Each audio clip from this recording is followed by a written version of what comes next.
આકાશવાણી સમાચાર બકુલા પરમાર વાંચે છે. સૌપ્રથમ મુખ્ય સમાચાર. પ્રધાનમંત્રી નરેન્દ્ર મોદીએ દેશના સૌપ્રથમ લોકોમોટિવ એન્જિનને દાહોદથી રાષ્ટ્રને સમર્પિત કર્યું. વડોદરામાં રોડ શો યોજી પ્રધાનમંત્રી નરેન્દ્ર મોદીએ ગુજરાત પ્રવાસનો પ્રારંભ કર્યો. પ્રધાનમંત્રી નરેન્દ્ર મોદીએ આજે તેમના શાસનકાળના 11 વર્ષ પૂર્ણ કર્યા. દ્વિપક્ષીય સંબંધો વધુ સુદૃઢ કરવાની નેમ સાથે વિદેશમંત્રી એસ જયશંકરે કેનેડાના વિદેશમંત્રી અનિતા આનંદ સાથે વાતચીત કરી. અને આઈપીએલમાં ક્વોલિફાયર 1માં ટોચના સ્થાન માટે આજે મુંબઈ ઇન્ડિયન્સ અને પંજાબ કિંગ્સ વચ્ચે જયપુરમાં મુકાબલો. સમાચાર વિગતવાર.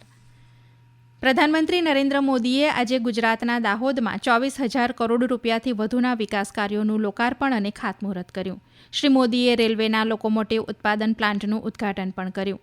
આ પ્લાન્ટ સ્થાનિક અને નિકાસ માટે 9,000 હોર્સ પાવરના ઇલેક્ટ્રિક લોકોમોટિવનું ઉત્પાદન કરશે. શ્રી મોદીએ આ પ્લાન્ટમાં તૈયાર થયેલા ઇલેક્ટ્રિક લોકોમોટિવને લીલી ઝંડી બતાવી હતી. લોકોમોટિવ રેલવેની માલવાહક ક્ષમતા વધારવામાં મદદરૂપ થશે. આ લોકોમોટિવ પુનઃ ઉત્પાદિત બ્રેકિંગ પ્રણાલીઓથી સુસજ્જ હશે તથા તેને ઉર્જા વપરાશને ઘટાડવા ડિઝાઇન કરવામાં આવી રહ્યું છે. આ પર્યાવરણની સ્થિરતાને જાળવી રાખવામાં પણ મદદરૂપ થશે. દરમિયાન શ્રી મોદીએ અમદાવાદ સાબરમતીથી ગીર સોમનાથ વેરાવળ વંદે ભારત ટ્રેનને પણ લીલી ઝંડી ફરકાવી હતી. આ પ્રસંગે જનસભાને સંબોધતા શ્રી મોદીએ કહ્યું હતું કે વર્ષ 2014માં આજના જ દિવસે મેં પ્રધાનમંત્રી પદના શપથ ગ્રહણ કર્યા હતા. आज हम स्मार्टफोन से लेकर गाड़ियां, खिलौने, सेना के अस्त्र शस्त्र, दवाएं, ऐसा बहुत सारा सामान दुनिया के देशों में निर्यात कर रहे हैं. દરમિયાન શ્રી મોદી આજે કચ્છના ભુજમાં અંદાજે 53,000 કરોડ રૂપિયાથી વધુના 33 વિકાસ કાર્યોનું લોકાર્પણ અને ખાતમુહૂર્ત કરશે. પ્રધાનમંત્રી નરેન્દ્ર મોદીએ આજે વડોદરામાં ભવ્ય રોડ શોની સાથે તેમના ગુજરાત પ્રવાસનો આરંભ કર્યો. ઓપરેશન સિંદૂર બાદ પહેલીવાર ગુજરાત આવેલા શ્રી મોદીનું સ્વાગત કરવા મોટી સંખ્યામાં લોકો પહોંચ્યા હતા. કર્નલ સોફિયા કુરેશીના પરિવાર સહિતના લોકો શ્રી મોદીનું સ્વાગત કરવા રોડ શોના માર્ગ ઉપર પહોંચ્યા હતા. શ્રી મોદીએ પણ રોડ શો યોજી લોકોનું અભિવાદન ઝીલ્યું હતું. પ્રધાનમંત્રી નરેન્દ્ર મોદીએ આજે તેમના શાસનના કાર્યકાળના 11 વર્ષ પૂર્ણ કર્યા છે. આજના દિવસે વર્ષ 2014માં શ્રી મોદીએ ભારતના પ્રધાનમંત્રી પદનો હોદ્દો ગ્રહણ કર્યો હતો. દેશના મતદારોએ ભાજપની સરકારને સ્પષ્ટ બહુમતી આપીને 30 વર્ષના જોડાણની સરકારના સમયગાળાનો અંત આણ્યો હતો. દેશના આધુનિક રાજકીય ઇતિહાસમાં આ ઘટનાને એક મહત્વના રાજકીય વળાંક તરીકે ગણવામાં આવે છે. आज 26 मई का दिन है. साल 2014 में आज के ही दिन पहली बार मैंने प्रधानमंत्री के तौर पर शपथ ली थी. तिरंगा चाहिए. गुजरात के आप सभी के लोगों ने मुझे भरपूर आशीर्वाद दिया और बाद में देश के कोटि कोटि जनों ने भी मुझे आशीर्वाद देने में कोई कमी नहीं रखी. आपके इस आशीर्वाद की शक्ति से मैं दिन रात देशवासियों की सेवा में जुटा रहा. વિદેશ મંત્રી ડોક્ટર સુબ્રમણ્યમ જયશંકરે કેનેડાના તેમના સમકક્ષ અનિતા આનંદ સાથે ટેલિફોનિક વાતચીત કરી. તેમણે બંને દેશ વચ્ચેના સંબંધ વધુ ગાઢ બનાવવા અંગે ચર્ચા કરી. સોશિયલ મીડિયા સંદેશમાં ડોક્ટર જયશંકરે કહ્યું કે કેનેડાના વિદેશ મંત્રીને તેમને સફળ કાર્યકાળ બદલ શુભેચ્છાઓ પાઠવી હતી. દરમિયાન કેનેડાના મંત્રીએ સોશિયલ મીડિયા સંદેશમાં દ્વિપક્ષીય સંબંધને મજબૂત બનાવવા, આર્થિક સહકારને વધુ ગાઢ બનાવવા અને પરસ્પર પ્રાથમિકતાઓને આગળ વધારવા ઉપર સર્જનાત્મક ચર્ચા કરવા ડોક્ટર જયશંકરનો આભાર વ્યક્ત કર્યો હતો. પ્રધાનમંત્રી માર્ક કાર્ની દ્વારા આ મહિનાની શરૂઆતમાં મંત્રીમંડળમાં ફેરફારની જાહેરાત બાદ અનિતા આનંદને કેનેડાના વિદેશમંત્રી તરીકે નિયુક્ત કરાયા છે. સંસદીય ચૂંટણીમાં લિબરલ પાર્ટીના વિજય બાદ લગભગ 2 સપ્તાહ બાદ આ ફેરફાર કરાયા છે. કેન્દ્રીય રાજ્યમંત્રી ડોક્ટર જીતેન્દ્રસિંહે જમ્મુના સતવારીમાં લશ્કરી હોસ્પિટલની મુલાકાત લઈ આંતરરાષ્ટ્રીય સરહદ અને નિયંત્રણ રેખા ઉપર તાજેતરની કાર્યવાહીમાં ઇજાગ્રસ્ત થયેલા સૈનિકોને મળી તેમના ખબર અંતર પૂછ્યા હતા. તેમણે જવાનોના અતૂટ હિંમત અને જુસ્સાની પ્રશંસા કરતા કહ્યું કે રાષ્ટ્ર હંમેશા તેમનો ઋણી રહેશે. ડોક્ટર સિંહે હોસ્પિટલની તબીબી ટીમની સમયસર અને સચોટ સારવાર બદલ પ્રશંસા કરી હતી. આ સમાચાર આપ આકાશવાણી ઉપરથી સાંભળી રહ્યા છો. આ સમાચાર આપ અમારી YouTube channel AIR news Gujarat ઉપર પણ સાંભળી શકશો. વધુ સમાચાર માટે અમારી વેબસાઇટ newsonair.gov.in/gujarati અને અમારા એક્સ હેન્ડલ AIR_news_ABAD ને ફોલો કરશો. Chief of defence staff CDS general Anil ચૌહાણે ગઈકાલે જમ્મુ કાશ્મીરના ઉધમપુરમાં ભારતીય સેનાના ઉત્તરી કમાન્ડની મુલાકાત લીધી હતી. તેમણે સરહદી વિસ્તારના નાગરિકો માટે પુનર્વસન પ્રયાસો તથા ચાલી રહેલી ઓપરેશનલ તૈયારીઓની સમીક્ષા કરી હતી. ઉત્તરી આર્મી કમાન્ડરે શ્રી ચૌહાણને સરહદ સુરક્ષા સુનિશ્ચિત કરવા માટેની તૈયારીઓ અને જમ્મુ કાશ્મીરમાંથી આતંકવાદને નાબૂદ કરવા માટે કરવામાં આવી રહેલા પ્રયાસો વિશે માહિતી આપી હતી.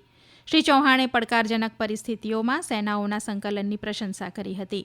તેમણે હરિયાણાના ચંડી મંદિર મિલિટરી સ્ટેશન ખાતે પશ્ચિમી કમાન્ડની પણ મુલાકાત લીધી હતી.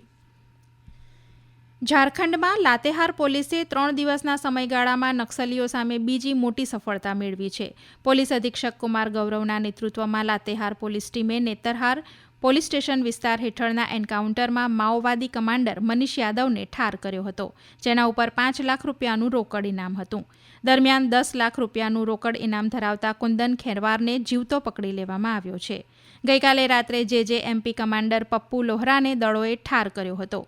એન્કાઉન્ટર પછી હાથ ધરવામાં આવેલા સર્ચ ઓપરેશન દરમિયાન એક નક્સલીનો મૃતદેહ મળી આવ્યો હતો. તેનું નામ મનીષ યાદવ છે, જેના ઉપર પણ સરકારે 5 લાખ રૂપિયાનું ઇનામ જાહેર કર્યું હતું. પંજાબમાં અમૃતસર પોલીસે શિરોમણી અકાલી દળના મ્યુનિસિપલ કાઉન્સિલર હરજિંદરસિંહ બહમનના હત્યારાઓની ધરપકડ કરી છે.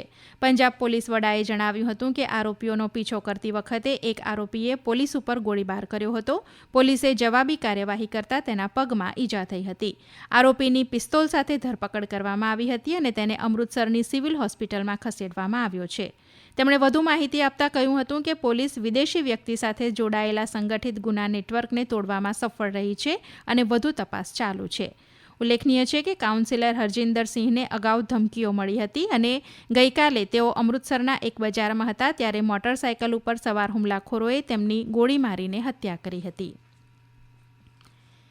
મધ્ય ગાઝામાં વિસ્થાપિત પરિવારોને આશ્રય આપતી શાળા ઉપર હુમલા સહિત ગત રાત્રે 2 અલગ અલગ ઇઝરાયેલી હવાઈ હુમલામાં 24 લોકો માર્યા ગયા છે. આ હુમલામાં ગાઝા શહેરમાં ફહમી અલ જરગાવી સ્કૂલને નિશાન બનાવવામાં આવી હતી. દરમિયાન સ્પેન આંતરરાષ્ટ્રીય સમુદાયને ઇઝરાયેલ ઉપર પ્રતિબંધો લાદવા ઉપર વિચાર કરવા વિનંતી કરી રહ્યું છે. બીજી તરફ યમનના હુથીઓએ ઇઝરાયેલના મુખ્ય બેન ગુરિયન આંતરરાષ્ટ્રીય એરપોર્ટ ઉપર મિસાઇલ હુમલો કરવાનો દાવો કર્યો છે. ઉત્તર કોરિયાએ તાજેતરમાં એક નવા યુદ્ધ જહાજના લોન્ચિંગ દરમિયાન થયેલા અકસ્માત માટે જવાબદાર શિપયાર્ડના અધિકારીઓની અટકાયત કરી છે. રાજ્ય સંચાલિત કોરિયન સેન્ટ્રલ ન્યૂઝ એજન્સીએ અહેવાલ આપ્યો છે કે કાયદા અમલીકરણ અધિકારીઓએ ચોંગ જીન શિપયાર્ડના મુખ્ય ઇજનેર સહિત અન્ય લોકોની ધરપકડ કરી છે. આ દુર્ઘટના ચોંગજીનના ઉત્તર પૂર્વીય બંદર ઉપર મોટી ભીડની સામે બની હોવાની શક્યતા છે. 5000 ટન વજનવાળા યુદ્ધ જહાજના નિષ્ફળ પ્રક્ષેપણને નેતા કિમ જોંગ ઉન પણ જોયું હતું. તેમણે કહ્યું હતું કે આ અકસ્માતે દેશની ગરિમાને નુકસાન પહોંચાડ્યું છે. તેમણે જવાબદારોને સજા કરવાની પણ જાહેરાત કરી હતી. IPLમાં આજે પંજાબ કિંગ્સ જયપુરના સવાઈ માનસિંહ સ્ટેડિયમ ખાતે એક મહત્વપૂર્ણ મેચમાં મુંબઈ ઇન્ડિયન્સ સામે ટકરાશે. બંને ટીમોએ પ્લેઓફમાં પોતાનું સ્થાન નિશ્ચિત કરી લીધું છે. આ મેચ મહત્વપૂર્ણ એટલા માટે છે કારણ કે વિજયી ટીમ ક્વોલિફાયર 1માં ટોચનું સ્થાન મેળવશે. ગુજરાત ટાઇટન્સ હાલમાં પોઈન્ટ ટેબલમાં આગળ છે, પરંતુ પંજાબ અને મુંબઈ બંનેમાંથી જે જીતે તે તેને પાછળ છોડી શકે છે. જ્યારે રોયલ ચેલેન્જર્સ બેંગલુરુની પણ એક મેચ બાકી છે અને તેની પાસે ટેબલમાં ટોચ ઉપર પહોંચવાની તક છે. અંતમાં મુખ્ય સમાચાર ફરી એકવાર. પ્રધાનમંત્રી નરેન્દ્ર મોદીએ દેશના સૌપ્રથમ લોકોમોટિવ એન્જિનને દાહોદથી રાષ્ટ્રને સમર્પિત કર્યું. વડોદરામાં રોડ શો યોજી પ્રધાનમંત્રી નરેન્દ્ર મોદીએ ગુજરાત પ્રવાસનો પ્રારંભ કર્યો. પ્રધાનમંત્રી નરેન્દ્ર મોદીએ આજે તેમના શાસનકાળના 11 વર્ષ પૂર્ણ કર્યા. દ્વિપક્ષીય સંબંધો વધુ સુદૃઢ કરવાની નેમ સાથે વિદેશમંત્રી S જયશંકરે કેનેડાના વિદેશમંત્રી અનિતા આનંદ સાથે વાતચીત કરી. અને IPLમાં ક્વોલિફાયર 1માં ટોચના સ્થાન માટે આજે મુંબઈ ઇન્ડિયન્સ અને પંજાબ કિંગ્સ વચ્ચે જયપુરમાં મુકાબલો. હવે પછી આપ 2:30 પ્રાદેશિક સમાચાર સાંભળી શકશો. આકાશવાણી ઉપરથી સમાચાર પૂરા થયા.